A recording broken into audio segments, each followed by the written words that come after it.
Hello, dear chess lovers. It's white to play in this position. Do you go king g5 or king g3? Remember, this was your homework position in one of those previous episodes. We're talking about blunders in chess. And let's answer that homework question then. King g5 or king g3? Folks, today I'm talking about a very common type of calculation mistake, that missing the opponent's candidate moves. You know, we keep preaching that when you're searching for a good move for yourself, you should give yourself more choices.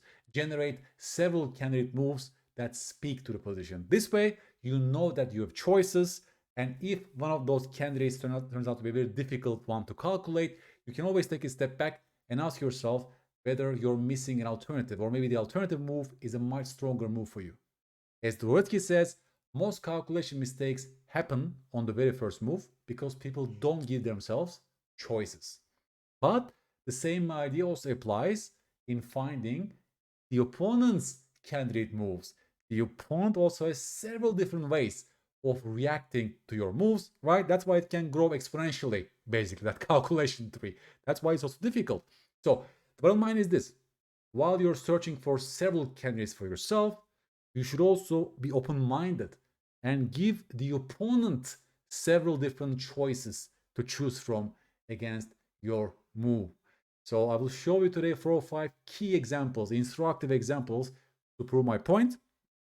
And hopefully you'll get better at this style of chess after watching this video, folks.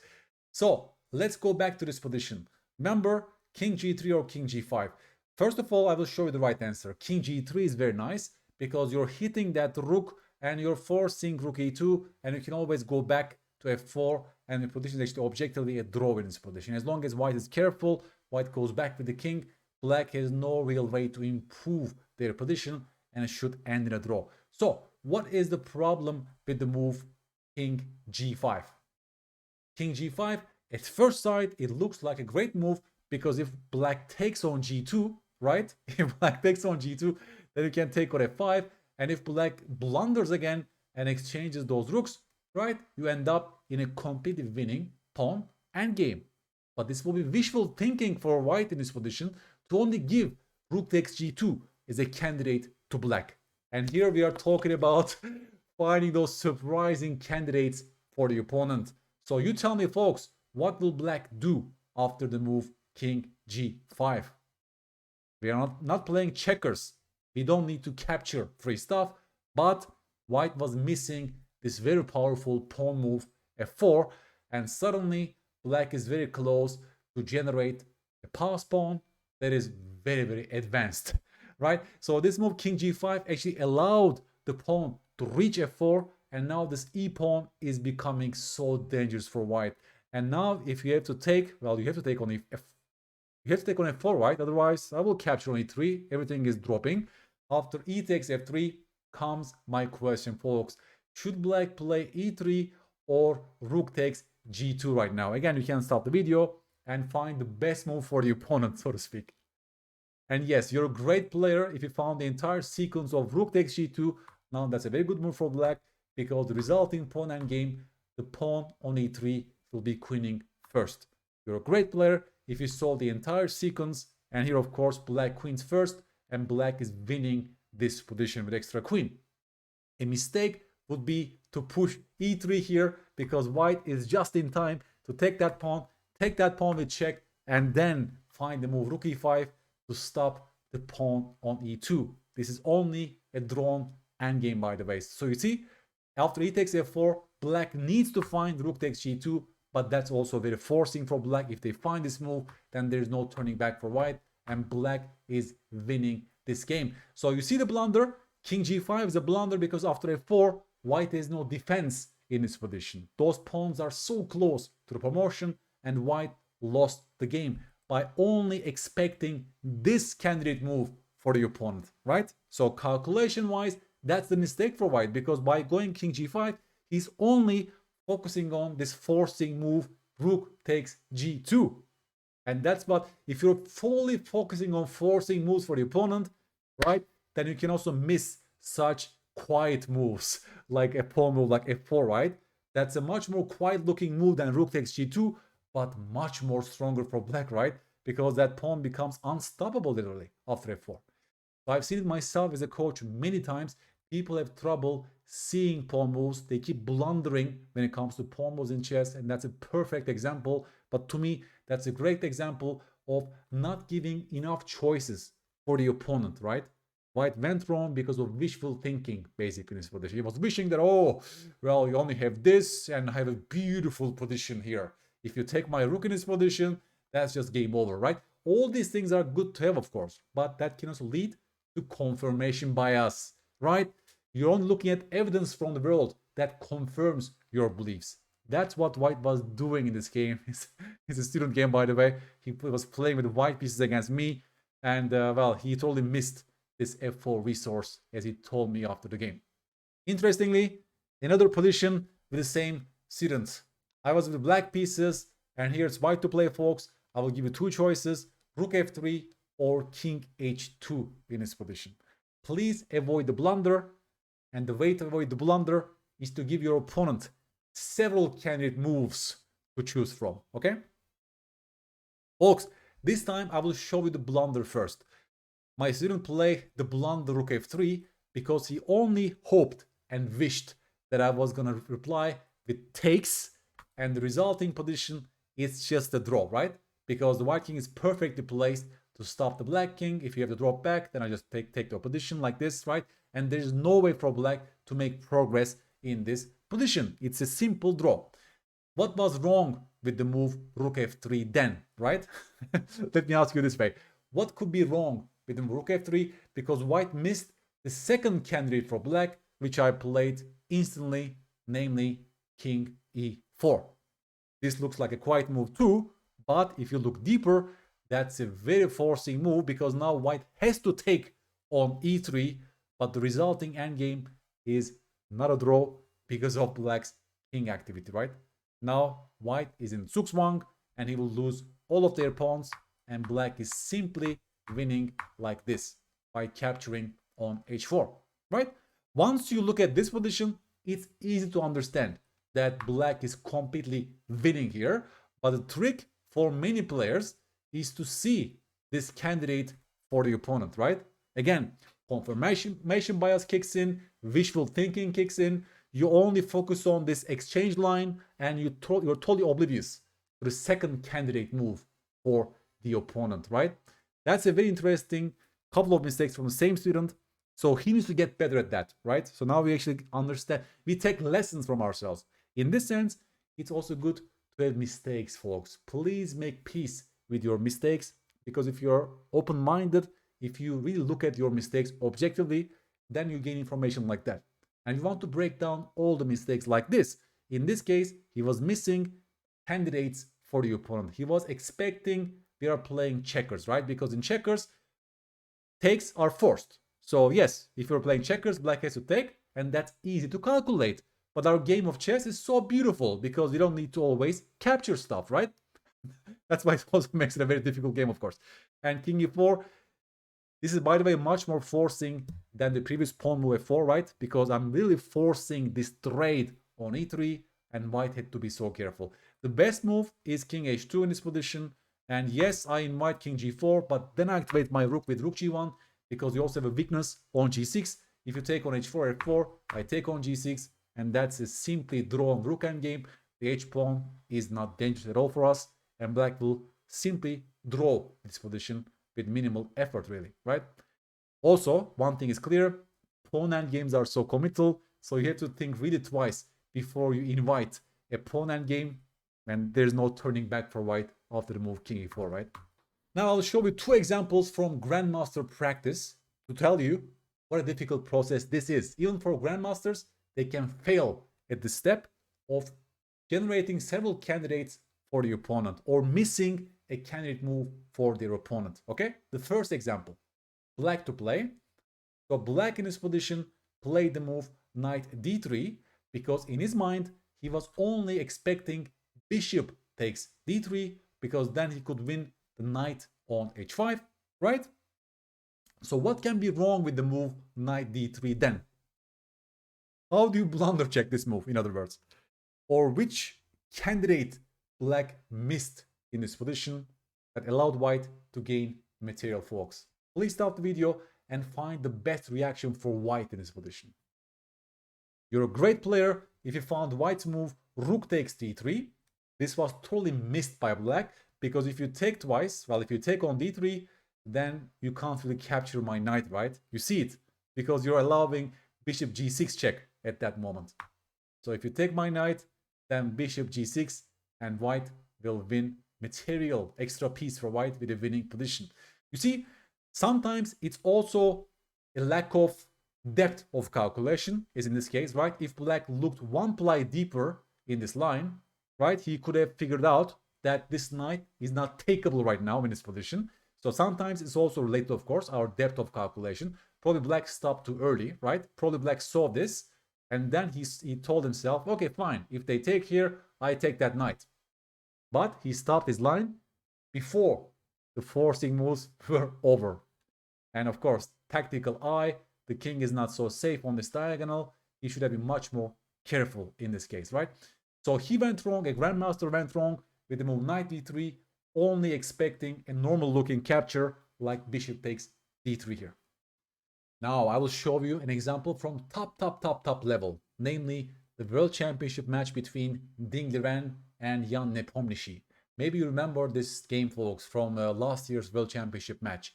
It's a beautiful match to follow, by the way. In this very critical game, Jan, with the black pieces, he chose the move knight d4, because he was only expecting to capture queen takes f4 here, right? In his mind, probably, he only saw that queen takes f4 is a natural reaction, because after takes, his point was c6, and this is a beautiful move that black is stopping those pawns. Black is creating a weakness on d5, and for example, after knight b3 or knight f3, I can show you some lines. I'm sure Jan calculated the entire sequence. This was his game plan to stop those pawns, to blockade those pawns like this with those rooks, and then involve his king, and then make use of his 3 versus 1 majority on the queen side. Black is completely fine in this position, and Jan probably correctly judged this resulting endgame after knight e4. So why is this move a blunder then, right? Why are we seeing double question mark on top of the move knight d4? What did Jan miss in this position? Which other candidate move was available to Ding, in other words, that Jan totally missed? You're a great player, folks, if you found the move rook takes d4 in this position. Double exclam, exchange sacrifice. Of course, that knight on d4 was a great piece, and now after this exchange sacrifice, it's white's knight who is becoming a hero in this position, because if you pay close attention, those rooks are totally useless on e7 and e8. White is this beautiful protected passed pawn on e6, and now that knight is about to appear on d4 and c6 or f5, causing great damage to black's position. In this close position, the knight is a beast, while those rooks are sleeping with zero activity potential. It's already game over, by the way. White is completely winning this position, positionally speaking. There is no turning back for black. So why did Nepo miss this? That's the key question, right? He should have played the move g5, of course, to defend the pawn on f4. And he should have kept his knight on d6 in its position, because that knight is a beautiful blockading beast on d6. That's the piece you want in this position for black desperately, and this will be a way to defend this position. There's no real progress for white to be made. If they go a4, you will lock out everything with a5, and there's no breakthrough for white visible in this position. Okay, Jan only spending 3 minutes on his clock. He had half an hour in his position, by the way. After only 3 minutes, he made a very impulsive decision, only expecting queen takes f4, right? He missed the other candidate, and Ding, I remember, he played the move very quickly, rook takes d4, and Jan was just shattered.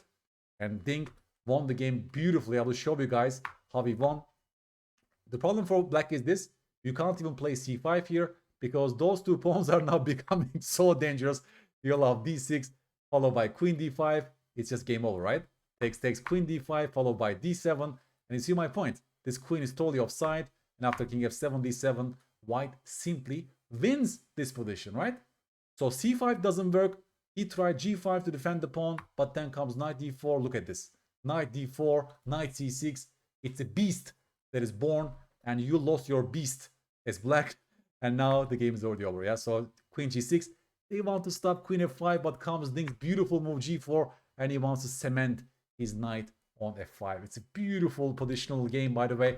Takes. Again, knight f5 is coming next, and black has no defense against this. Knight f5, rook h7, and here Ding finds a beautiful multi-purpose move, because here black wants to create some opening on the king side, right?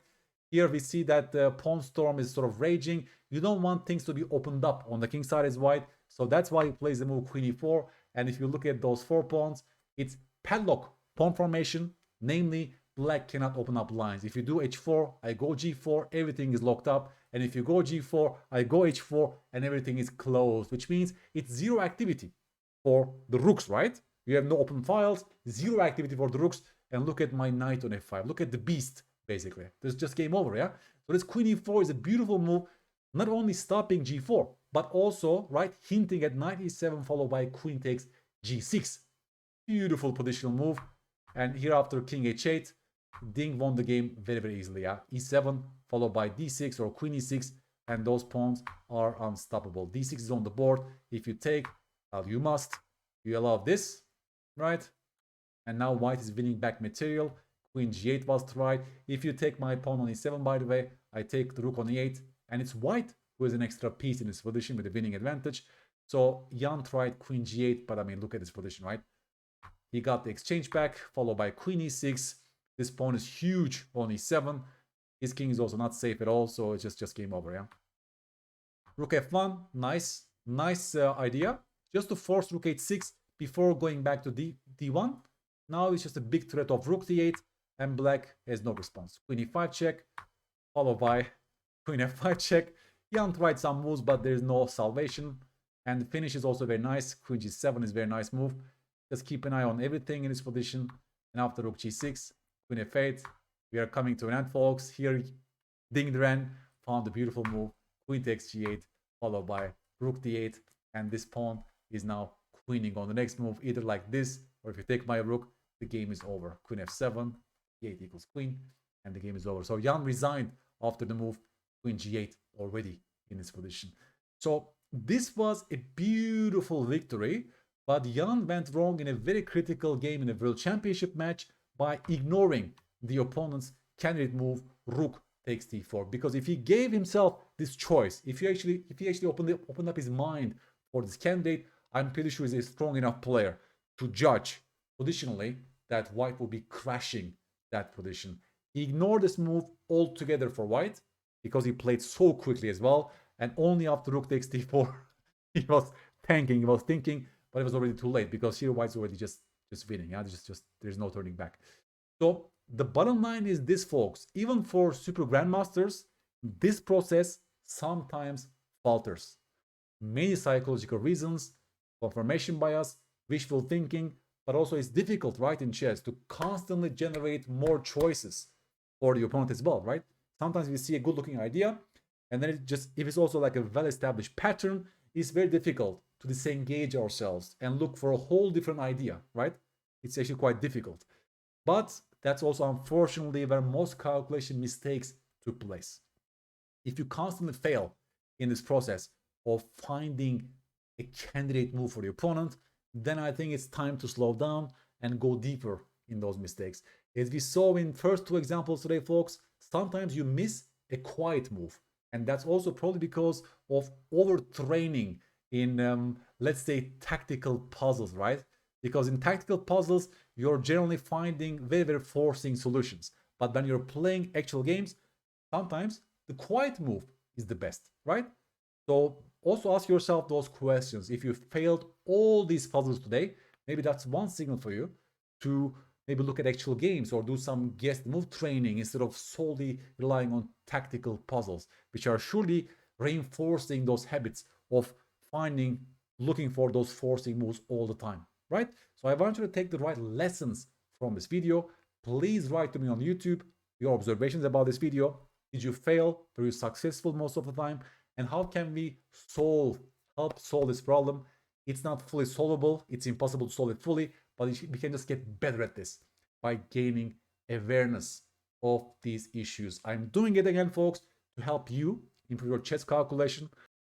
And again, folks, if you like this video, please give me a like and subscribe. That's important for me to be able to produce similar content for you. I'm doing it to help you improve your chess game, and I hope your calculation will get better after you watch this video. Bye bye.